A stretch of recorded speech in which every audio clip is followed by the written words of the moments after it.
Hello everyone, welcome to Chargers TV. I'm Ronald Riggs, alongside me here Justin Bryan, and we are going to get straight into it as round one of the SEABL competition has been completed, and we're going to go into the women's game now, Justin, and it was basically Kilsyth in the women demolishing Hobart 101 to 64. Let's hear from the coach, Dwayne Davey, on his thoughts post-match. Yeah, absolutely. I think, pretty happy with the way we started and pretty happy with how we played for most of the first half, to be honest. But, Kilsyth are a really good team and well coached and a lot of experience there tonight. We just weren't able to maintain it.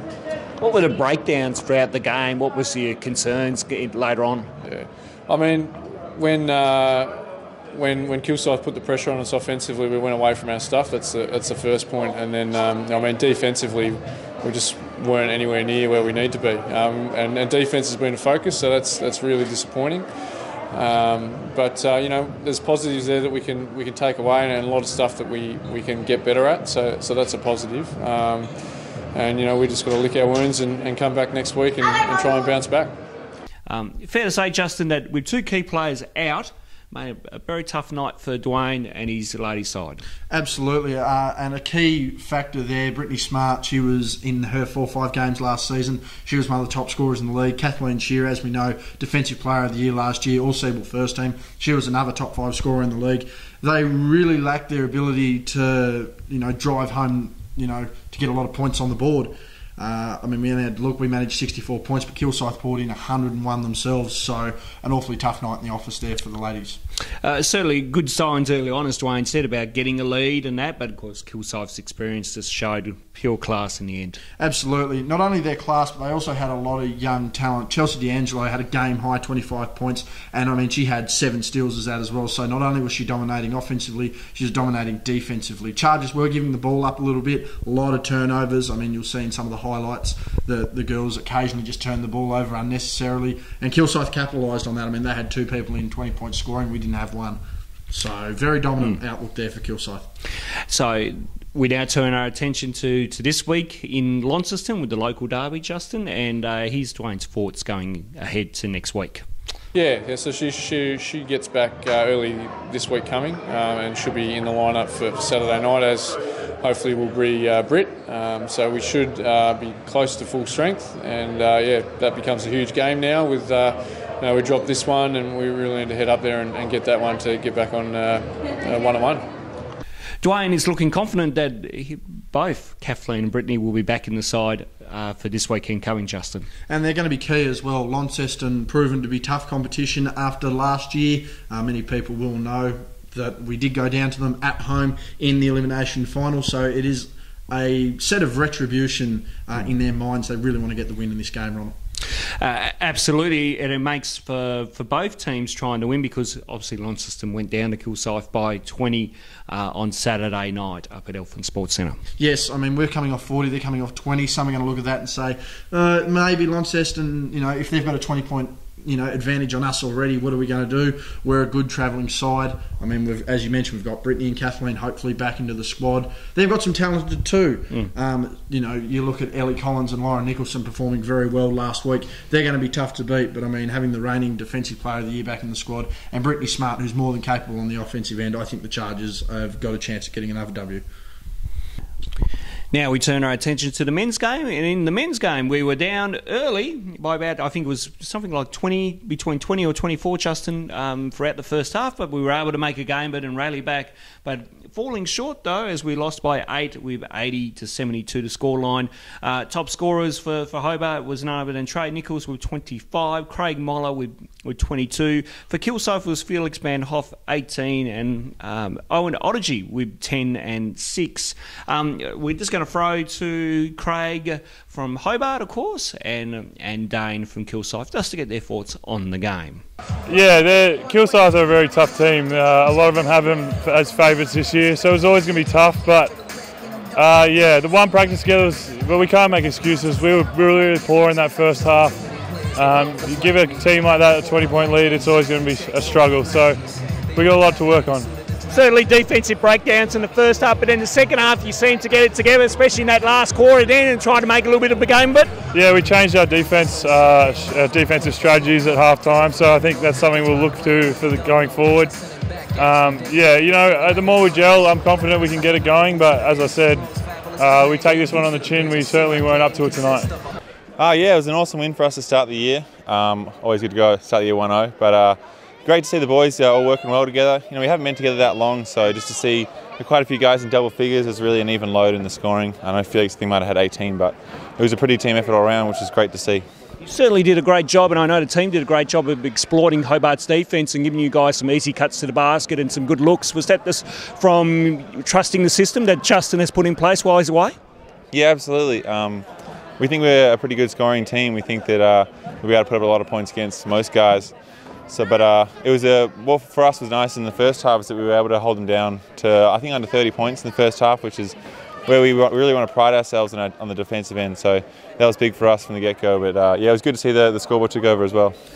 So Craig Moller and Dane Panu there with their forwards. Obviously Craig is showing that no excuses. This team's got to play 10 times better to be the team that they look like on paper. And of course Dane obviously happy with his side's performance from Friday night. Well, you mentioned there in the clip, Dane was pretty proud, and Kilsyth are proud in general about how they play defensively, also knowing that they're a capable scoring team. So holding us to a low points total in the first half was key, and really restricting our other senior players was also key. I mean, we had Trey and Craig in 20, having over 20 points, but they were our only 20-point scorers, and we did rely a lot on them. I think involving our young guys in the game coming forward is going to be absolutely key, while also trying to put the ball in the hole early in the first half to at least, if not gain advantage, then close the buffer significantly. Obviously, one thing I'll quickly mention here, Justin, the locals that got on, our younger talent, obviously made a bit of a statement while they're out there on the floor. Absolutely. You've only got to look at the guys like Sam Mule, who's come back after 12 months. He made a statement. Geordie Hargrave provided some good minutes. Jack Stanley also providing some good minutes. And Lockie Boucher in his first Seabull game was excellent with the impact he provided in the few minutes he got. So depth is definitely there. The young talent's certainly coming through. Same with the Thunder. They have a lot of depth and a lot of young talent coming through. But I do reckon the Chargers are going to be able to produce a little bit more. Let's have a look at next week, and obviously Craig has some thoughts on that, and let's throw to that now. Yeah, absolutely. The big fella's just joined us. I played in rivalry games before, so I know all about them, and this is going to be a massive one in their house. So the crowd was fantastic tonight. Hopefully we can get as many here for our next home game, but also to make the trip up to Northwest, and we'll see how we go. So, Craig, understanding that there's a big rivalry between, of course, us and the Thunder, and obviously understands that this is now a huge game because the Thunder got a win over Kilsyth by 2 points on Saturday night.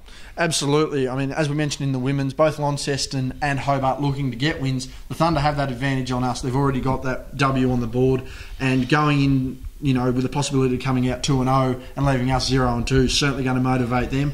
On the plus side, though, handing them their first loss of the season while also gaining a win is going to be absolutely vital to the motivation for the Chargers to get the win. And, of course, predictions, Justin, in both women's and men's games? Well, I mean, based on form, we went 2-1 against Launceston last year in the women's, and they managed to get us in the crucial game. However, I do feel the inclusion of Britt Parker to help the scoring load along with Kathleen there will see us get a win. I don't think the 23-point margin is anything to weigh in on Launceston last week. And as far as Hobart and the Thunder, I'm going to give us a win, despite the fact that, the Thunder did win against Kilsyth last week. I just feel that our younger talent's a little more developed, a little more athletic. I think we can stretch the floor a little bit more. And I also feel that our top-tier talent has a bit more depth. And of course, the return derbies are actually in the final round of the regular season, back in round 15, as both Launceston and the Northwest Thunder will be coming down to the Doon Entertainment Centre. We'll take a break and we'll come back with more right after this.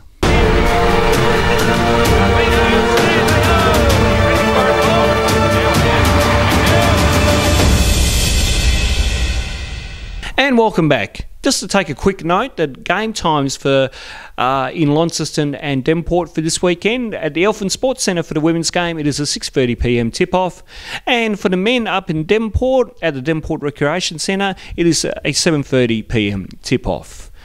Just before we go, we're actually going to leave you with, as requested from last week, or as promised, sorry, we're going to leave you with a bit of the Paul Stanley interview we did at the season launch. So it was great to catch up with Paul and kind of look back down memory lane a bit. And here's a little bit of his interview. You'll see the full interview up on our YouTube page over the next few weeks. But to close out the show for this week, here's a bit of that Paul Stanley interview.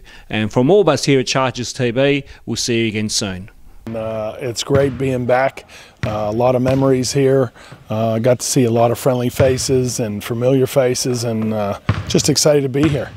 Obviously, back in 2014, we had a Devils reunion game and brought back guys like Murray and Timmy Bredden, just to name a couple there. And obviously, we put the invite out to you, but unfortunately, the timing just didn't work out. But it would have been nice to have you here those years ago. Yeah, I certainly would have loved to have been a part of that. The logistics at the time didn't work out. I think I was in the middle of the season doing some coaching. Yeah. Yeah, that would have been great, and you and I were able to at least do some Skype work, and I got to see the game on DVD, so it was good to see everybody running up and down, and I certainly would have got a few shots up. Oh, absolutely. Now, being back here in this venue, what does that? I mean, you got to play here in 1989 and 1990, and of course you're out of Kingborough from 87 to 88. So, what's it like being here? And I know you'll be in Kingston, I think, over the weekend to do some clinics. But what's it like here to just be back at this old venue and see some memories? The venue hasn't changed much. I mean, the venue it still looks the same. The seating arrangements are a little bit, different. Yeah. But I loved this building. It's a homey, warm place to play. A great shooting background behind the hoops with the dark curtains, and the crowds. When we played here, this place was always full. So a lot of fond memories of the DEC, that's for sure. And of course, the old Devils Den up at the Kingborough Sports Centre, they must have been good times to play on. And I know when I look back on the footage in our archives for Chargers TV, that crowd was absolutely amazing up there back in those days. I believe it was the best crowd in the National League at that time. Now, some of the other venues like Boondall in Brisbane and a couple of the others were bigger and maybe had more crowd, more butts in seats, but nobody was louder and nobody was more passionate than our crowd at Kingborough.